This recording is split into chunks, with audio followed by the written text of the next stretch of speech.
आज निवेदन कर रहा हूँ, मांग कर रहा हूँ। सभापति महोदय, मुंबई शहर आप जानते हो आज कितनी बड़ी आबादी हुई है इतने छोटे शहर में, और उस शहर में हजारों लोग झुग्गी झोपड़ियों में रहते हैं। और झुग्गी झोपड़ियाँ है, आदरणीय प्रधानमंत्री जी ने प्रधानमंत्री आवास योजना निकाली, 2022 तक सबको पक्का घर का वादा किया। लेकिन ये जो झुग्गी झोपड़ियाँ हैं, इन झुग्गी झोपड़ियाँ हैं सरकारी जगहों पर, खास करके केंद्र सरकार की, मुंबई पोर्ट की हो, रेल की हो, बीआरसी की जमीन हो। मुंबई पोर्ट को 944 हेक्टेयर जमीन है सर। हजारों झुग्गी झोपड़ियां 50 साल से वहां पड़ी हुई है। अब कुछ ना कुछ अगर डेवलपमेंट का प्रोजेक्ट आ जाता है तो उनको निष्कासित किया जाता है, और निष्कासित करने पर अगर वो कोर्ट में भी जाए, कहीं भी जाए, तो वो कहते हैं नहीं, हमारे पास कोई लैंड पॉलिसी नहीं है कि हम आपको घर दे दे, दूसरा घर, पक्का घर दे दे। यहाँ प्रधानमंत्री आवास योजना है, यहाँ निष्कासित कर रहे हैं, यहाँ दूसरा घर देने की कोई योजना नहीं।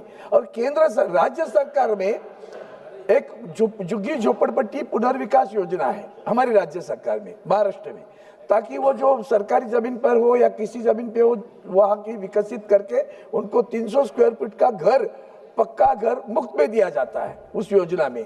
अब ये जो लोग हैं वंचित है, जैसे ससुर डॉक है, उस ससुर डॉक में गोडाउन था जहाँ बेचारे मछुआरे आते हैं, जो उसका प्रॉन्स का छिलका निकालने का गरीब लोग काम करते थे, एक गोडाउन था, उसको निष्कासित कर दिया, उनको वैकेट कर दिया, उनका रोजगार भी गया, वो गोडाउन भी गया।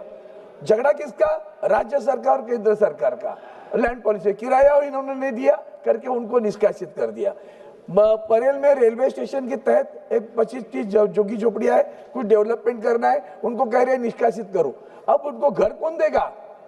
तो इसका कारण मैं बार बार केंद्र सरकार से मांग करता रहा, सर जब तक केंद्र सरकार की लैंड पॉलिसी नहीं बनेगी तब तक इनको घर नहीं मिलेगा। रेल में सभी वही उत्तर देते हैं, हम थोड़े क्या करेंगे, हम जबरदस्ती, हमारे पास कोई पॉलिसी ही नहीं है, जबकि राज्य में पॉलिसी है। अब ये कंट्रोवर्सी हो जाती है, और बेचारे जो गरीब लोग हैं, मुंबई पोर्ट की जमीन पर हो, बीआरसी की जमीन पर हो, रेल के जमीन पर हो, इसके लिए मैं केंद्र सरकार को आपके माध्यम से विनती करता हूं, एक बार एक लैंड पॉलिसी तहत कर लो। खास करके महाराष्ट्र में अगर इसके लिए सरकार की एक अच्छी नीति बनी है, अच्छी योजना बने, वंदनीय हिंदू हृदय सम्राट शिवसेना प्रमुख बाला साहब ठाकरे जी ने ये झुग्गी झोपड़ियों की पुनर्विकास की योजना ही, जहां उनको मुफ्त घर मिलते हैं, वो योजना इनको लागू कर सकते हैं। इस तरह की योजना बनाई जाए ताकि ये झुग्गी झोपड़ियों का पुनर्विकास हो सके। धन्यवाद।